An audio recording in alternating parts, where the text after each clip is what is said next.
Buenas noches, senor. American 965 leaving 23... In 1995, only days before Christmas, an American Airlines Boeing 757 is on its final approach to Cali, Colombia. Cali approach, American 965. The pilots are calm and relaxed.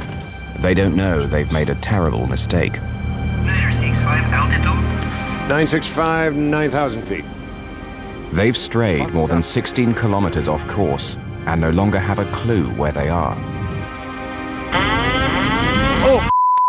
Hold up, baby. In complete darkness, the jet carrying 163 passengers and crew is heading into mortal danger. I think we knew that something imminent was around the corner. Up, baby!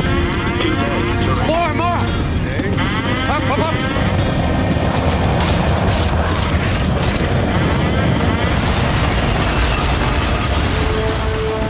Flight 965 crashed into a 2,700-meter mountain. The crash reverberated throughout the aviation industry.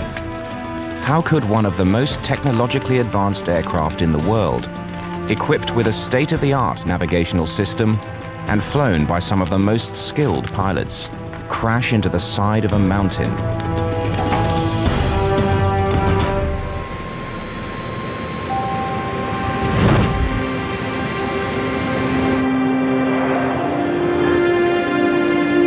On December the 20th, 1995, American Airlines Flight 965 is preparing to depart Miami International Airport. Make our slot, but, well... Its destination is Cali, Colombia.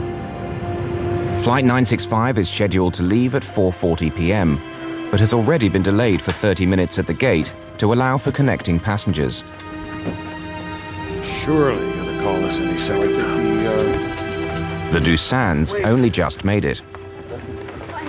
In Miami, they tell us that we have to rush because the plane gonna leave to Cali very soon. Definitely, we were very happy because we know we're gonna fly that night. So you made it? Just in time. Yeah, just in time. You won't believe it. Go from New Jersey to Miami, we almost missed the flight. Mercedes Ramirez, along with her mother and father, managed to get on the flight at the last minute. We were on standby, so we weren't sure if our names were going to be called off to actually get on that flight. We heard our names and we were excited because like, yes, we got on the flight. But it's very old American. Flight 965 finally leaves the gate at 5:14 p.m., 34 minutes late. But the problems aren't over yet. As they taxi towards the runway, the tower informs them of yet another delay. American 965 standby. Heavy seasonal traffic clogs the runways, and they're forced to wait another hour and 20 minutes on the tarmac. Ready, that's all there is to it. Wait, and... American 965. Finally, 2 hours late, Flight 965 is cleared for takeoff. 27 right. Fly the runway heading. Clear for takeoff. Merry Christmas. Cleared for takeoff. 27 right. American 965. You do a great job. Good night. Captain Nicholas Tafuri, aged 57, is in charge of Flight 965. He's one of American Airlines' premier pilots, with more than 13,000 hours of flying experience, over 2,000 of them in the 757. He'd flown to Cali only 6 days earlier. 200, the heading, climb to 16. That's 16 American 965. At the controls is First Officer Donnie R. Williams, age 39. Although he's been flying for American for 9 years, Flight 965 is his first trip to Cali.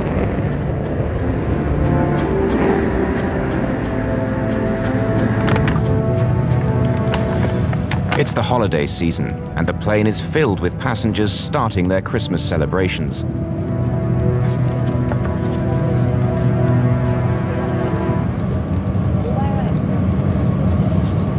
Everybody on that plane was either going back home for the Christmas holidays to visit their family, so I think everybody was just happy and excited to go back. The day of the flight, December the 20th, is a very special day for passenger Mercedes Ramirez. Mercedes is a university student from Missouri. It's her 21st birthday, and this trip is a gift from her parents. We had never spent the holidays with our family in Colombia, so it was a big deal for us.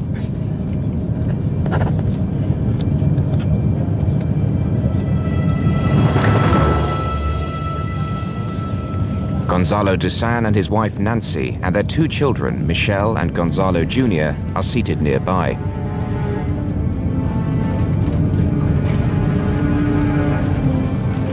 We were very excited because the first time, we're going with my family to pass, Christmas over there in Cali.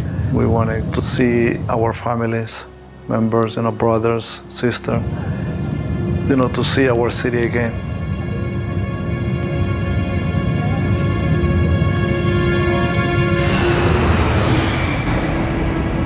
2 hours and 45 minutes into the flight, the plane is cruising at an altitude of 11,300 meters and on a pre-programmed flight path heading towards Cali's airport. 6 miles. They're flying a Boeing 757, a state-of-the-art airplane equipped with highly sophisticated computer systems.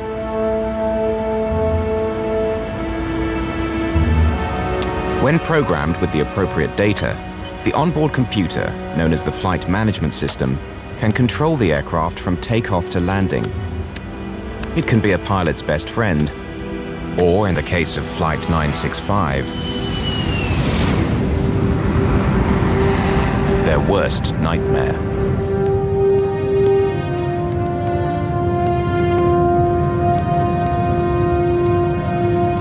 An awkward moment an hour before their scheduled arrival in Cali makes Mercedes Ramirez change seats. My mother had been talking to the college student who was next to her, and I think she was trying to kind of set me up with him because she kept on saying, oh, well, my daughter's in college and my daughter's this and my daughter's that. So I was very embarrassed. So I got up from my seat and moved to the row behind us, and I sat with my father. The seemingly trivial decision will prove to be her lifesaver.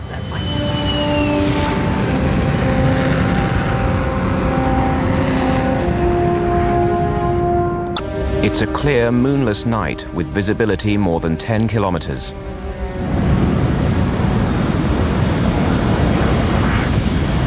Okay, Gonzalito, let your sister sit beside the window. Gonzalo Dusan's children quarrel over the window seat, not knowing that the consequences will be dire.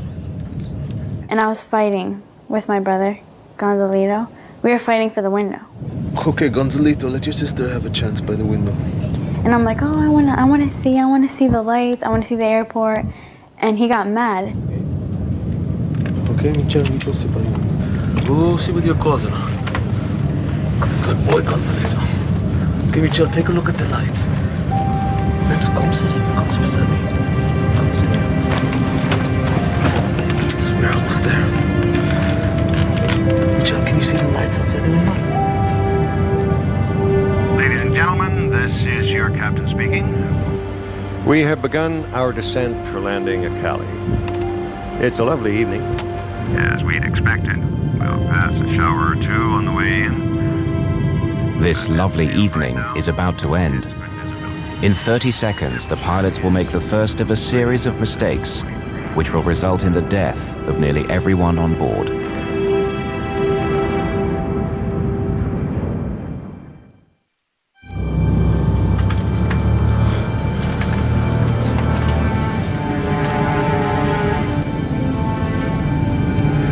American Airlines Flight 965 is on its final descent, roughly 100 kilometers from Cali.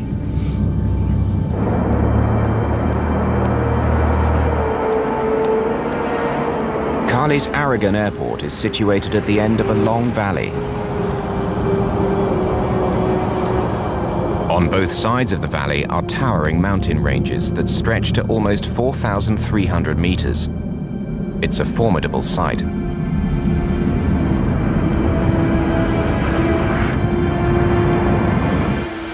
One of these nuts done?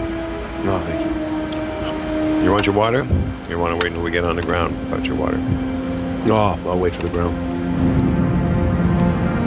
To guide the plane on its proper pre-programmed flight path, the aircraft must pass over a series of waypoints. These are generally radio beacons at fixed positions along the route. The plane's computer picks up the signal from these beacons, one after the other, and guides it safely to the destination. Flight 965 is now approaching the waypoint called Tulua. Tulua is a radio beacon at the head of the valley which leads to Cali.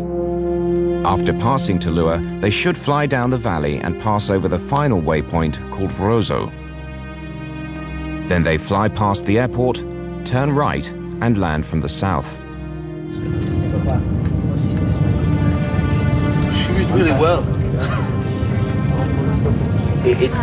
È molto interessante. È molto interessante, sì.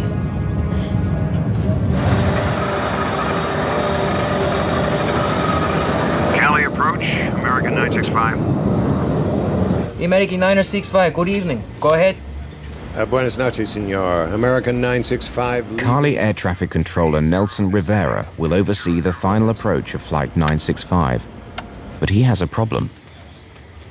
Insurgents opposed to the Colombian government have blown up the radar installation. Rivera has no way of knowing where planes are until they radio their position. The distance DME from Cali? Without radar, the air traffic controller must rely on the flight crew to provide the aircraft's distance to the runway. The DME is 6'3". The DME is the distance measuring equipment in the Boeing cockpit. Roger. American 965 is clear to Cali. Descend and maintain 5,000 feet. Altimeter? 3002. Report Tulua. Okay, understood. Cleared direct to Cali, VOR, report Tulua. Affirmative. It's a misunderstanding. Captain Tafuri thinks he's being told to fly direct to Cali and forget all about Tulua. But the controller needs him to report when he passes Tulua so that he knows where the plane is. To me, the word directly means that he was authorized to go directly to Cali, that there was no delay. Therefore, he had to inform us of his position in Tulua, because we don't have radar. I needed him to inform me of that exact location. Tafuri punches direct to Cali in his computer. Since the plane no longer has to pass over them, all the waypoints between his present position and Cali will now be erased, including Tulua, the one he's now approaching. Put direct Cali for you in there. Okay, thank you. Flight attendants, please prepare for landing. Thank you.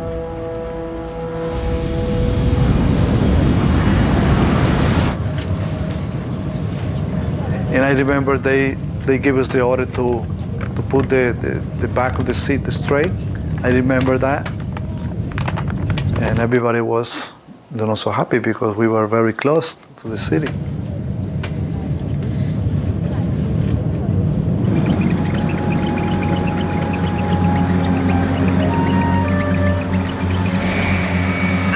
Five. 11 minutes before their estimated time of arrival. Go ahead, please. Sir, the wind is calm. Air traffic control asks the flight crew if they'd like to land on runway 19, You want to shoot the 19 straight in? instead of their planned approach to runway 01. Yeah, we'll have to scramble to get down. We can do it. Yes, sir. We'll Need a lower altitude right away, though. Roger. The American 965 is cleared to VOR DME. Okay. The pilots are pleased. Runway 19 is a straight-in approach from the north. They won't have to lose precious time by circling the airport. But there isn't much time. They need to start getting the plane down quickly.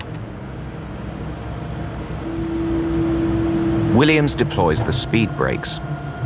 The brakes are flaps on the top of the wings. When they're raised, they reduce lift and increase the plane's rate of descent. Approach runway 19. Rosso number 1 arrival. Report. This split-second decision to land on runway 19 sets off a chain of events that will end in disaster. Arrival will report VOR. Thank you, sir. Report Tulua, VOR. Report Tulua. I gotta give you a Tallulah first of all. You wanna go right to Cal or to Tallulah? I thought he said the Rosso 1 arrival. Yeah, he did. We got time to pull that out. Events begin to unravel very quickly in the cockpit. The pilots have to locate the new charts for the approach to 19, enter the new route into the computer, and still fly the plane. And Tallulah 1 Rosso, yeah, there it is. See, that comes off Tallulah. They're getting totally confused. The controller keeps asking them to report when they've passed Tallulah. But having erased it from their computer, they have no idea where it is. Captain Tafuri asks the tower if they can forget Tallulah and fly directly to Rosso, their last waypoint before the runway. Can American Airlines 965 go direct to Rosso? And then do the Rosso arrival, sir. Affirmative. Take the Rosso 1 and runway 19er. The wind is calm. All right, Rosso, the Rosso 1 to 19. Thank you, American 965. Report Tallulah at 21 miles and 5,000 feet. Okay, report Tallulah. The controller is still asking them to report passing the Tallulah beacon. Without radar, he doesn't realize that they're already past it and are speeding down the valley towards the airport. Captain Tafuri now makes another fateful decision. Having decided that they're going to head for the Rosso waypoint instead, he punches R into his computer. The computer database responds by offering a list of more than 10 waypoints to choose from, all beginning with R. Normally, the nearest one, Rosso, would be at the top of the list, but tonight it's not. Captain Tafuri doesn't notice and pushes the execute button.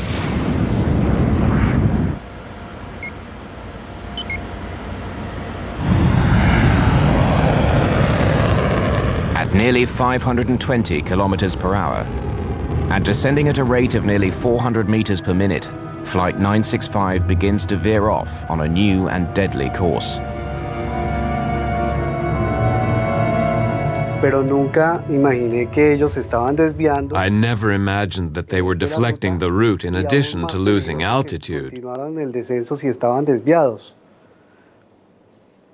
Because I didn't have radar.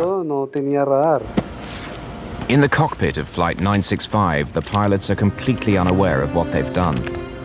They're busy studying charts as their plane crosses the mountains into unknown territory.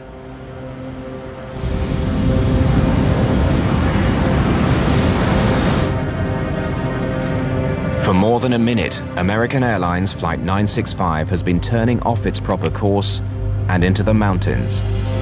Captain Tafuri and First Officer Williams suddenly notice that their aircraft is taking them somewhere that they don't want to go. Let's go right to Tallulah, first of all, okay? Yeah, where are we headed? 17-7. Captain Tafuri is floundering in the pitch darkness. If he could only find the Tallulah waypoint, he could get his bearings. He switches from one computer system to another and then manually enters the radio frequency for the Tallulah beacon. Okay, I'm getting it. 17-7 just doesn't seem right on mine. I don't know why. Left turn. So you want a left turn back around to ULQ? Nah, hell no. Let's press on to... Press on to where, though? Tallulah. Hopelessly lost, and less than 2 minutes from impact, Tafuri decides to press on with his doomed approach. Let's go to Cali, first of all, okay? We had here, didn't we? Yeah. Go direct CLO. How do we get here? Come to the right now. Come to the right now. The pilots don't know it, but when the plane veered off course, it crossed over the mountains. They're now in another valley, parallel with the one they should be flying down.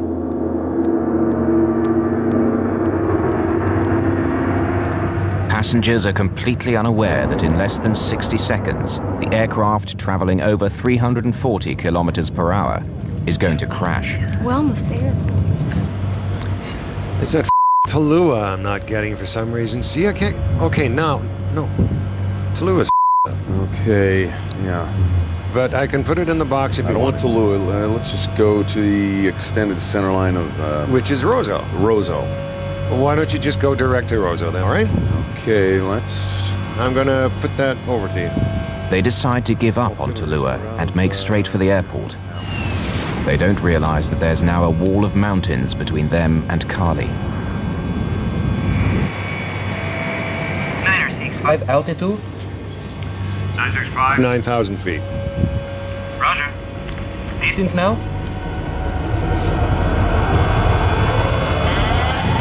The plane's ground proximity warning system is telling them they're about to crash. 965, this is Cali approach. Can you hear me? Y ya no me contestó. He didn't answer. No me volvió a contestar. He never answered again. Easy does it. Easy does it.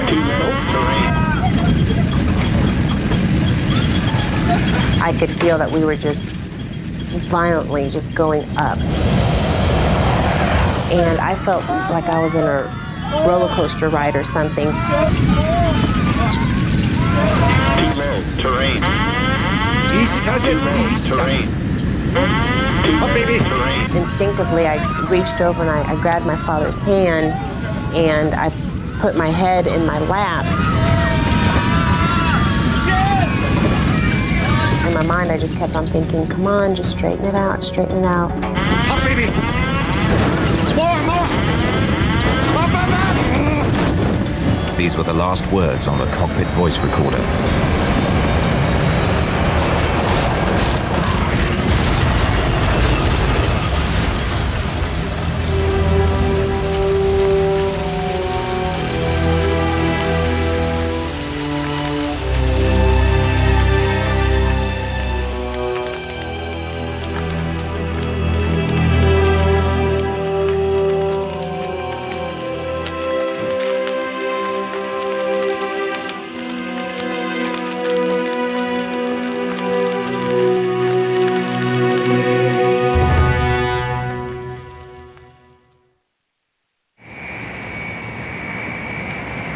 American 965, this is Cali approach.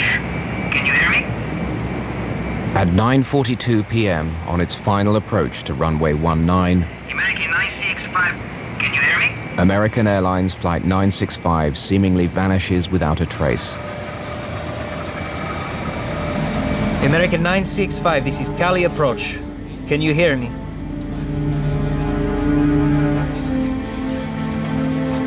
Nunca me había pasado eso, era la primera vez. I never experienced anything like this before.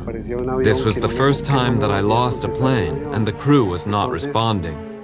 Es muy difícil asimilar. It is very difficult to grasp the moment. Cuando la aeronave no contesta, uno When the mira plane hacia didn't afuera, answer, que nosotros I trabajamos looked en el outside torno, from the control tower. hacia afuera. En I ese could momento see from empezamos a there the buscar. sky. El tiempo estaba muy bueno. I started to look for the plane. The night was clear, and I thought I could see the plane coming. But in this case, I never saw the plane. Nunca vi la aeronave. Moments after the plane's scheduled arrival, airport monitors indicate a 7-minute delay. Friends and family wait with anticipation for the arrival of their loved ones.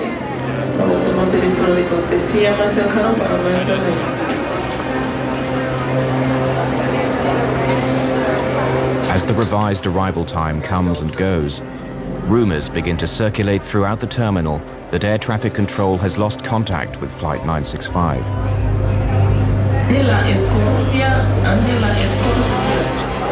In an instant, joy turns to shock as cries that the plane has crashed spread throughout the terminal.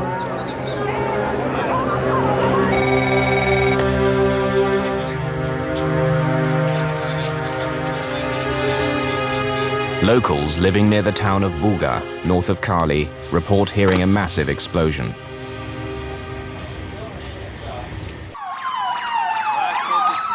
Rescue teams race to the town, which lies near the base of a local mountain range that stretches as high as 4,200 meters.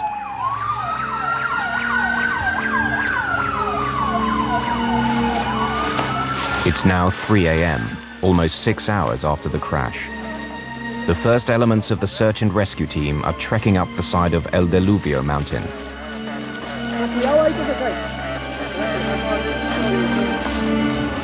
There are no roads. It's completely cut off.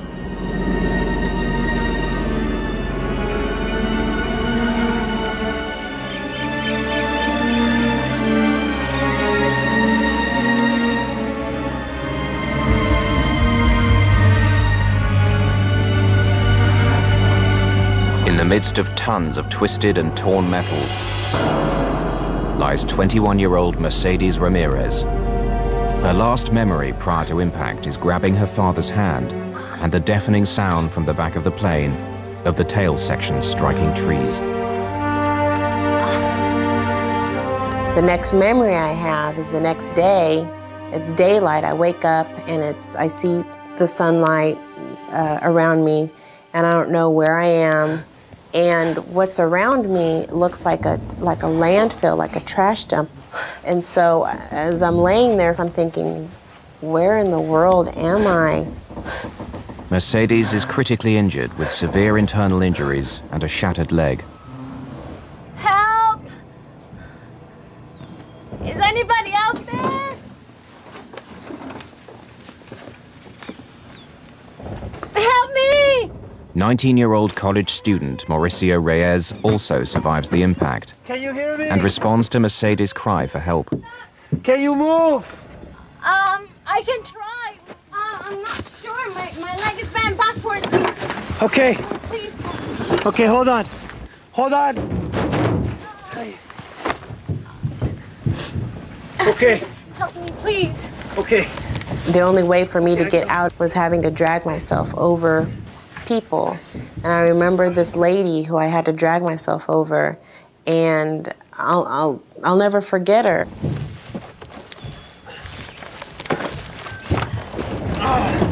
Looking back, I think, oh my goodness, that was someone's mom, or that was someone's sister, or someone's wife.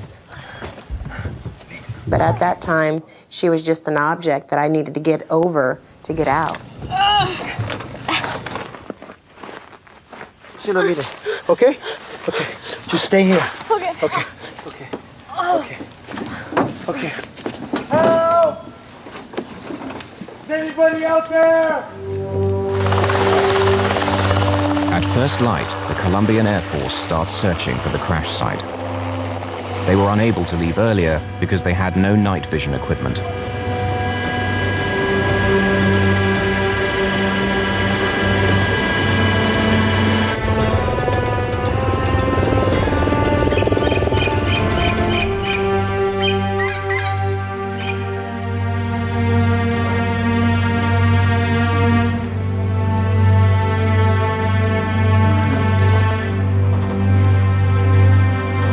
When I wake up, I start to feel the pain in my back.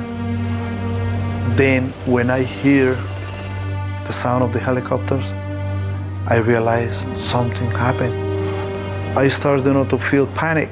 Help me! Someone please help me! Daddy, I'm here. Papa. Michelle. Gonzalo Dusan's 6-year-old daughter Michelle, still strapped in her seat, answers her father's desperate call for help. Keep talking to me, okay?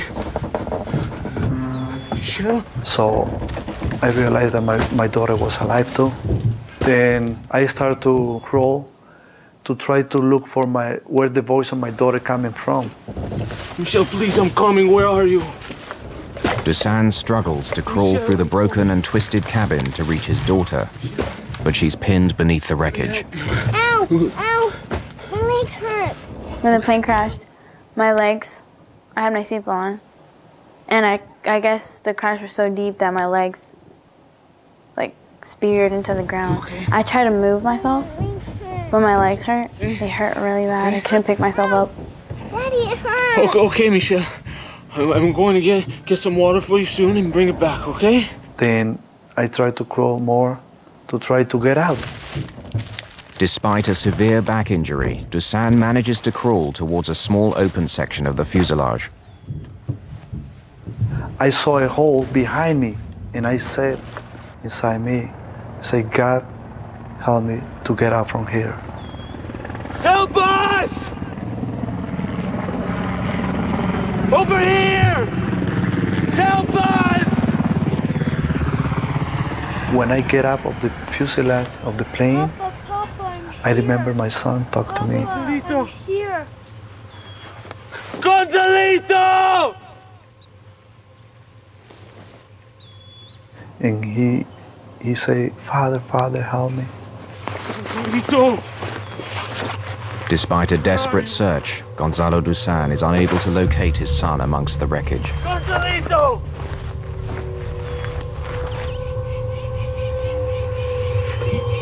Realizing there's no way to get off the mountain by foot, the survivors of Flight 965 are still unsure if they will ever make it.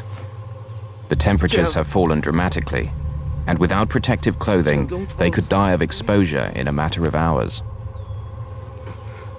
Stay awake for Papa, okay? Okay, Michelle?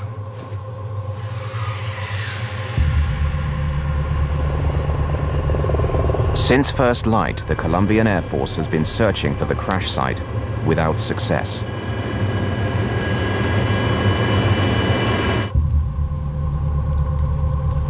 With each passing minute, the 4 survivors, all gravely injured, take one step closer to death.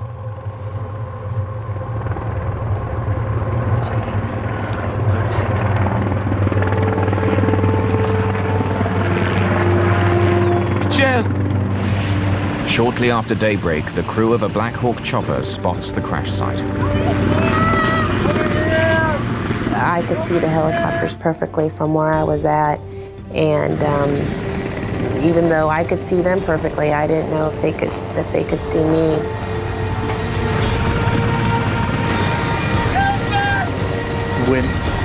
When I saw the helicopter very close to the trees, to the top of the trees, I started moving the blanket. I started moving the blanket, then so I said, oh, they saw me, they're coming for us.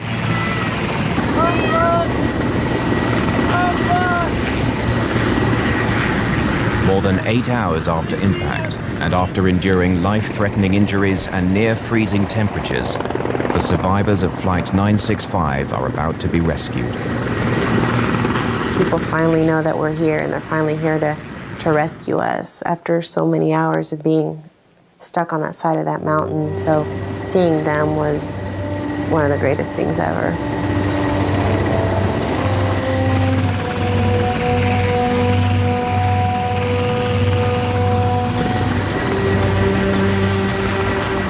They came and they threw a rock, and the people start to descend. And I was so happy because I feel, that they're gonna help us.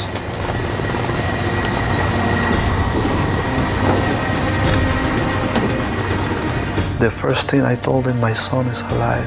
My son is alive, but I don't know where he is. Help me to find him, please help me to find him. And my daughter is alive, I told them. She's inside the fuselage. As the rescue team divided up, one went into the fuselage to free Michelle. Another scoured the site for Gonzalo Dusan Jr. Gonzalo is found hanging in the branch of a nearby tree. He's been suspended in the air above the crash site for more than 8 hours. His condition is grave.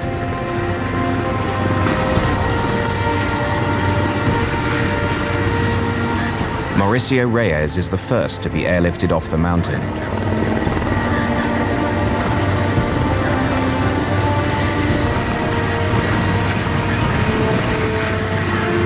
But low cloud cover grounds the chopper and delays the removal of the remaining survivors.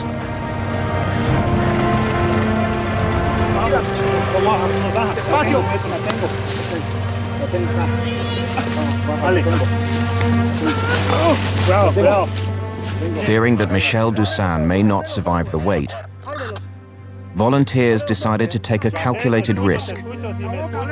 They fashioned a makeshift stretcher out of a piece of the wreckage and began to evacuate Michelle off the mountain by foot.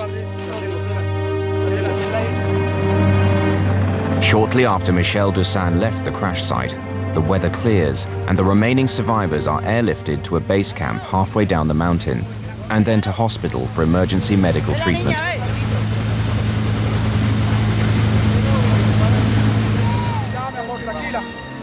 More than 13 hours after the crash of Flight 965, Michelle Dusan is the last survivor to emerge from the jungle of El Diluvio alive. Surgeons attempt to save the life of her brother, Gonzalo Jr., but he dies on the operating table from massive internal injuries. Of the 163 passengers and crew on board Flight 965, only 4 survived the crash. Experts will later label the accident a non-survivable event. All of the survivors were seated within 2 rows of one another, just above the wing. Huge girders carrying the wings make this the strongest part of the plane. Despite this, Mercedes Ramirez lost both her parents on her 21st birthday. December 20th, 1995, my life changed forever and has never been the same ever since. There was 160 people on that flight who, the moment that plane hit that mountain, all their hopes and dreams were instantly lost. But for some reason, I've been given a second chance at life, and so I'm going to try to make the best of it.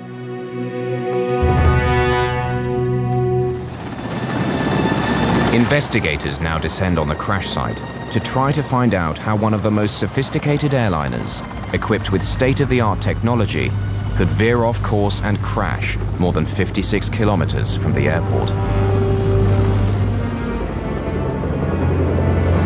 American Airlines Flight 965 crashed on approach to Cali Airport.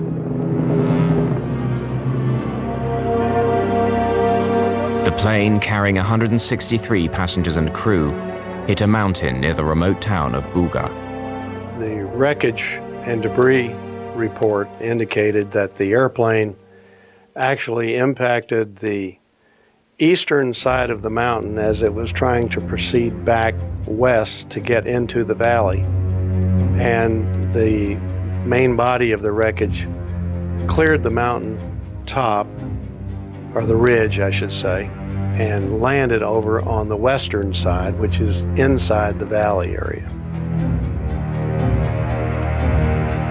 Also following the investigation was Dave Simon, an airline captain who knew the Cali approach well. In the days that followed the crash, the industry was shocked.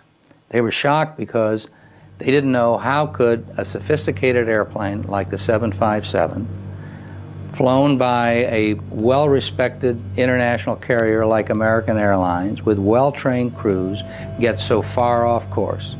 Nobody could figure out how did it happen, why did it happen.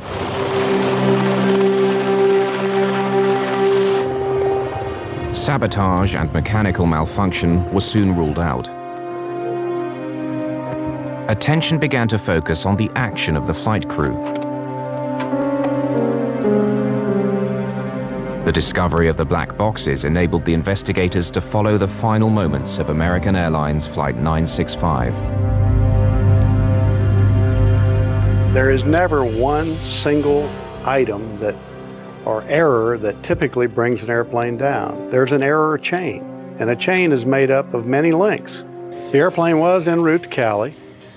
As they were approaching from a distance out, the controller offered them a straight-in landing. Are you able to approach runway 19er? Would you like to shoot the 19 straight in? Yeah, we'll have to scramble to get down. We can do it. When they first accepted the approach, the first officer remarked that we do need to get down in a hurry in order to accomplish this. Yes, sir. We'll need a lower altitude right away, though. At the time the crew accepted the approach to runway 19, they were too high, too fast, and too close in to safely make this approach. To lose altitude, the first officer deploys the speed brakes. This action will come back to haunt the flight crew in the final segment of the flight. The fact that they accepted that runway put the crew in a rushed and hurried manner. Maybe at Tallulah, first of all. You want to go right to Cal or to Tallulah? I thought he said the Roswell 1 arrival. Yeah, he did. We got time to pull that out? The flight crew now needs to study the approach charts and reprogram the computer. Meanwhile, the airplane is moving at more than 8 kilometers per minute. And when you start to rush and you can't prepare in an adequate amount of time, then additional errors start to occur. Can American Airlines 965 go direct to Roswell? And then do the Roswell arrival, sir. Affirmative. Take the Roswell 1 and runway 19er. Where are we? The crew looks at their charts in front of them, and they see the fix Roseau, and it is identified by the letter R. So they naturally put R into the computer, thinking it will take them directly to Roseau. The computer offers a list of R's to choose from, but unbeknownst to the pilots, none of them is Roseau. Habit has shown, and the system is designed to place the one that is closest to your airplane first. And so here was an R that showed up first, and he selected that. A map display in front of the pilot shows the proposed course to the waypoint he selected. It will take the plane left into the mountains. According to American Airlines procedure, prior to executing an input such as this to select the R, you confirm with the other pilot, does this look correct to you? 965, 9,000 feet. This clearly was not done. If it had been, they would have seen a dotted line showing a provisional path from the nose of the airplane, turning and going back to about their 7 o'clock position. Captain Tafuri hastily presses the execute button. In aviation, we call that fast-fingered Freddy. When you don't confirm anything, you're in a big hurry to punch something in the computer, and you don't confirm where it's really going to take you. Yeah, it's a left turn. Yeah, I gotta identify that though. Unfortunately, the crew does not know that R stands for another fix that is 132 miles away behind them at about their 7 o'clock position, and that's where the airplane starts to go to.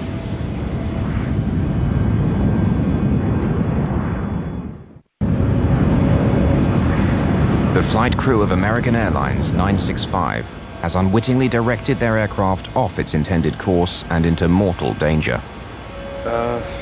Where are we? The plane was simply doing what it was programmed to do. In this case, it's to fly to Bogota, 130 miles away. More than a minute into the turn, the pilots are unaware that the plane is flying away from Cali and is heading dangerously off course.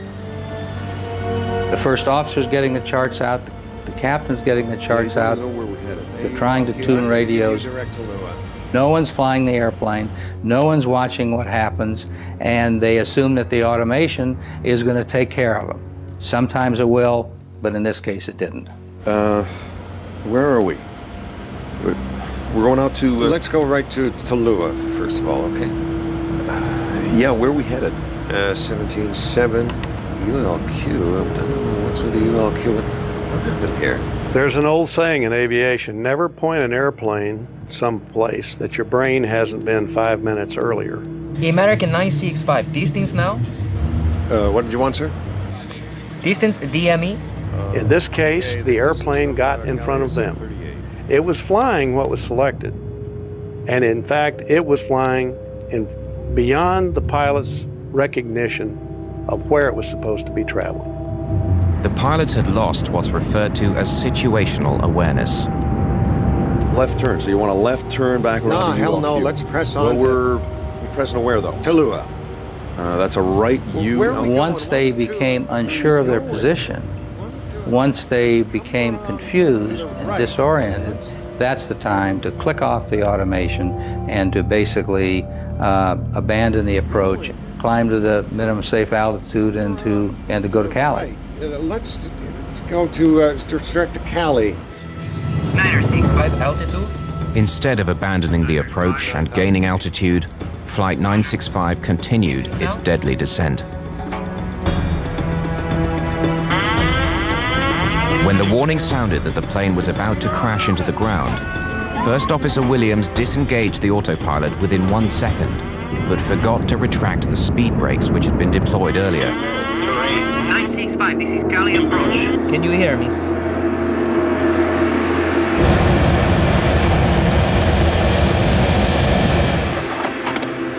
According to the official report, had they remembered to lower the speed brakes, the plane could have cleared the mountain with room to spare. This accident is known as a CFIT accident, which means controlled flight into terrain. By that I mean the airplane was controlled by the crew, and it was a perfectly normal functioning airplane, and the crew flew the airplane into the mountain. It's one of the leading causes of accidents over the last 100 years, and still is a problem. Both these pilots were experienced pilots flying the 757 for American Airlines. And both these pilots were good pilots. And I think it's like anything else. Two good pilots were led astray by a problem that they were trying to figure out. And at the time, they failed to do the basic thing, fly the airplane. A court eventually ruled that the pilots of Flight 965 had shown willful misconduct during the approach to Cali Airport. Survivor Mercedes Ramirez, who lost both her parents, continues to deal with the crash. I think this was a classic textbook case of everything you should not do when flying a plane. Hopefully it's a wake-up call to pilots that no matter how many times you've flown to a city, you just have to be alert and aware, because every little move that you make, you have the lives of people in your hands.